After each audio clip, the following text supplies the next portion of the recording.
Judge, welcome. Thank you. You are probably the least productive member of your district court, isn't that right? Well, I have not considered myself in those terms, Senator. Well, let me explain what I mean.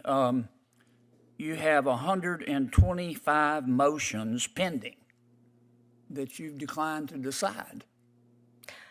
Let me finish. That's more than any other district judge in the entire Seventh Circuit. In fact, you rank seventh highest nationally, do you not? I am not familiar with those statistics, Senator Kennedy. You haven't looked? I did look in preparation for this hearing, but I didn't compare myself to others. You haven't seen that you ranked the seventh, the worst in the country in terms of making decisions? You are the first to tell me this. And I think for me, I stress the quality of my decision-making. And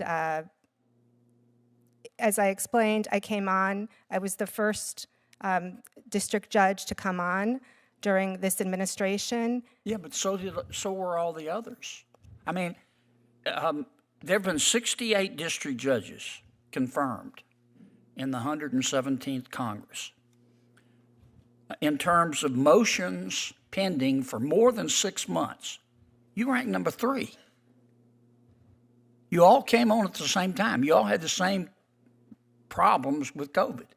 You're the third worst. You really think of all the other district judges in the Seventh Circuit, you're the one that ought to be promoted based on this record? Senator, this is something that I've discussed with my fellow judges. Many of us new judges from... I thought you said you'd never looked at these statistics. I haven't, these particular statistics I am not familiar with. But in terms of new judges, both from the current administration and the former administration, we are quite a collegial bunch, and oftentimes talk about the pressures of a new judge and the way reassignments work in our district, which is that you get, for example, 300 cases. Yes, ma'am, I understand. I'm familiar with the procedure in federal court. Here's what I'm trying to understand. Why is your record so bad?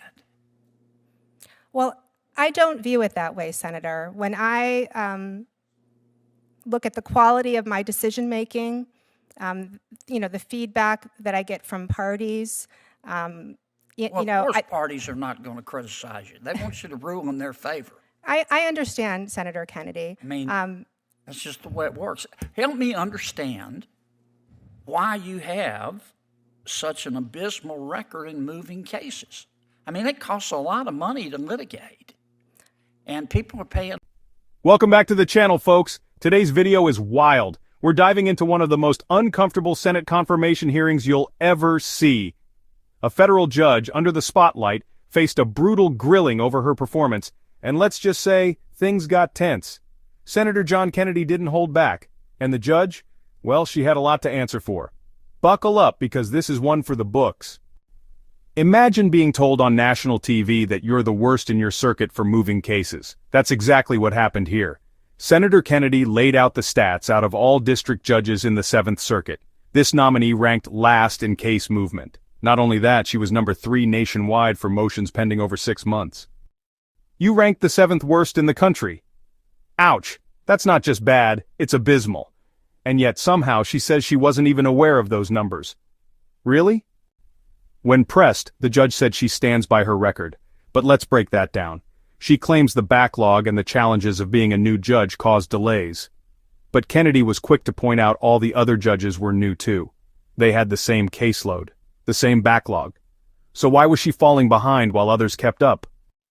This is where credibility starts to crumble. It's one thing to struggle, everyone does.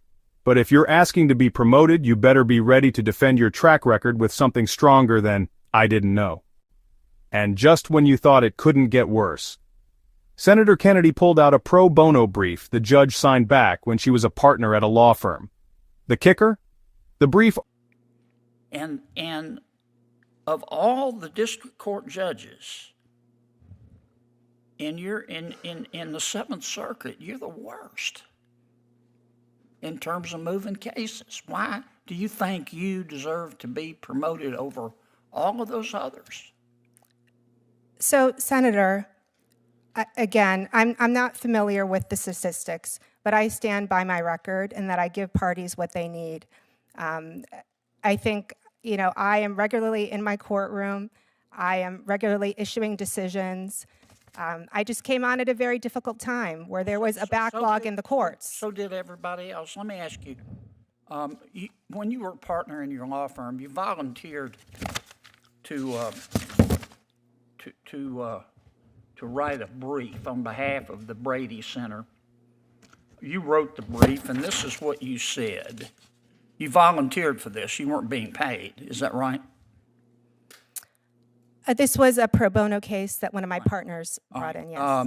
You said, quote, assault weapons may be banned because they're extraordinarily dangerous and are not appropriate for legitimate self-defense purposes, close quote.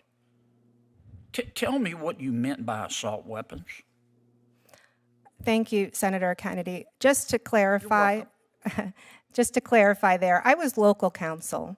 Our Supreme... Yeah, but you wrote the brief. Tell me what you meant by assault weapons. Senator Kennedy, actually, I did not write the brief. The brief was written by... You signed the brief, though, didn't you? Correct. I signed the brief. When you sign a brief, you're testifying to the court that everything in it is true, right? Yes. Okay.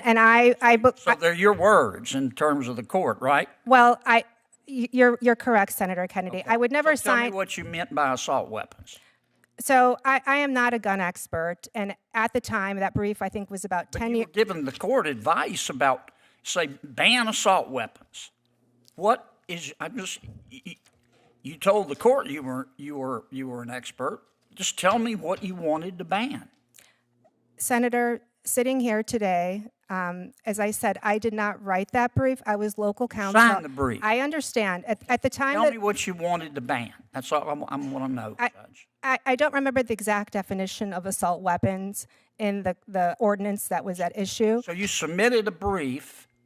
Should she be promoted to a higher court? Based on the numbers, the dodging, the lack of preparation, you decide? The Senate hearing did its job. It exposed the gaps.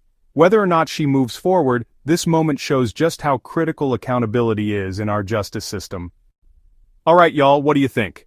Was Senator Kennedy too harsh, or was it a much-needed reality check? Drop your thoughts in the comments. Don't forget to like, subscribe, and hit that bell so you never miss an upload. We've got more political showdowns and deep dives coming your way real soon.